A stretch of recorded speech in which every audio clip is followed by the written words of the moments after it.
Hello and welcome.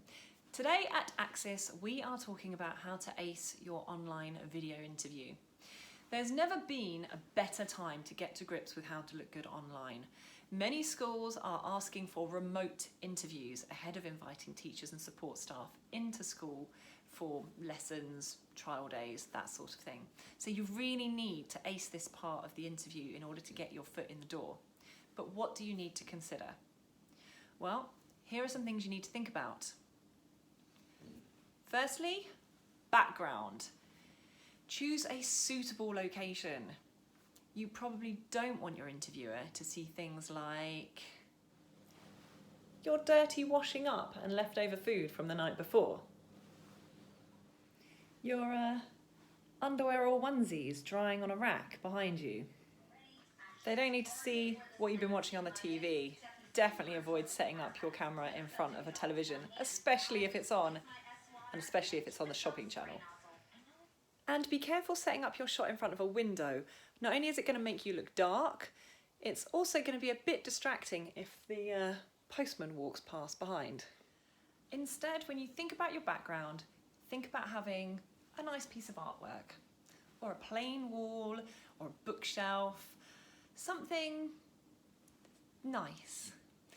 You could even do it outside, but obviously check the weather forecast, because the last thing you want to do is be saying goodbye to your laptop or your phone if it starts to rain.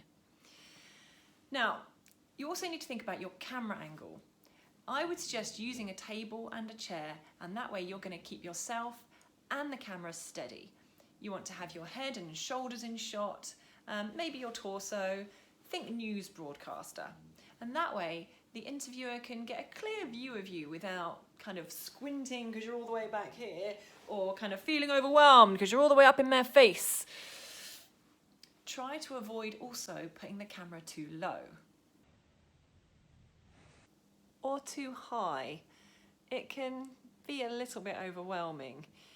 You want to aim to have your camera nicely sat at about eye level, just like you would be if you were talking to someone across a table.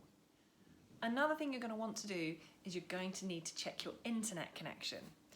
Make sure you are set up either close to your router or somewhere you have a good 4G signal. That way the interview should proceed fairly uninterrupted. The last thing you want is a poor connection, which is going to lead to you jumping around or losing audio or losing focus. You don't want the interviewer to associate you with feelings of frustration. It's not a good start. Now have a think about your appearance. If your interviewer is not going to be able to see you in action as part of the interview in a classroom, then you need to make a good impression.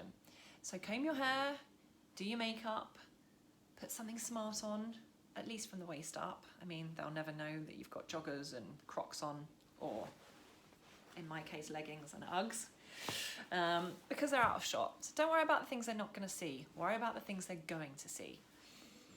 Keep clothing neutral.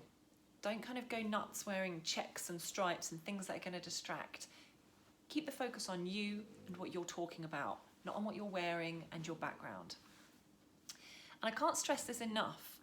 Practice talking to the camera and recording yourself. Then watch it back. Look at your facial expression. How do you come across? Where's your eye gaze? You may need to make eye contact with the camera, not with the eyes of the person on the screen opposite you. If you look at the camera, it's going to give the impression of eye contact to the person at the other side. So make sure you're doing that. Use your hands, but don't overuse them. You're not a politician. Having a mug of tea or a pen and paper handy can be a good way to use your hands and make it feel natural. Incidentally, it is absolutely fine to have some questions written down on the table in front of you. This can actually help you to remember what you want to talk about or remind you of questions you wanted to ask. And actually, it shows the interviewer you're taking it seriously. You've thought about it. You've done research. This job is important to you. So having notes, questions, things written down, absolutely fine. Now, once you've done all this and you're set up and you're practiced and you're ready to go, all the standard interview advice applies. Think about what questions they might ask you, be ready with examples of your professional practice and how great you are with teamwork and how you've managed difficult situations. What I'll do is I'll put a link to our interview advice in the description of this video, because that stuff has been done and done and done. We've got loads of information on our website that you can look at for that. And finally, all I really have left to say is good luck. Be natural, be yourself. It's the only person you can be. Answer honestly, try to relax. The more relaxed you are, the more at ease you're going to make the interviewer, and they like that. So if you found this video helpful, don't forget to hit like and subscribe, and we will let you know then when we post our next Axcis video. And if you were wondering who the snoring was from in the background, it was from this guy.